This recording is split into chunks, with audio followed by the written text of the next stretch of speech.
shoutout dyan sa mga katricycle natin. Ayan mga katricycle, nakikita nyo mga katricycle, ang sobra talagang lakas yung init mga katricycle.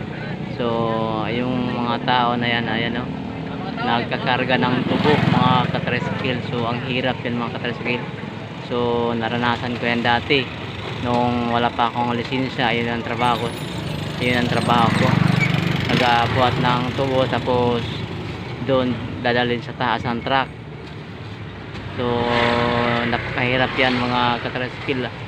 Sobrang init, pawis, saka uhaw. Kahit umuulan, ayun ang trabaho namin, para makahanap lang ng pera. So ngayon, hindi ko lang alam kung magkaano yung tulinada, kasi dati nung ganyan yung trabaho ko, kasi 150 yata yung isang tunnel. So paghahatiin namin yan sa halimbawa aabot ng 11 tons kung ilan kami, ayun yung hahatiin namin. So ayun, ilan sa isa, dalawa, tatlo, apat, lima, anim, 7, 8, 9, 10, 11, 12, 13, yan, 14 o 14 sila mga katricycle.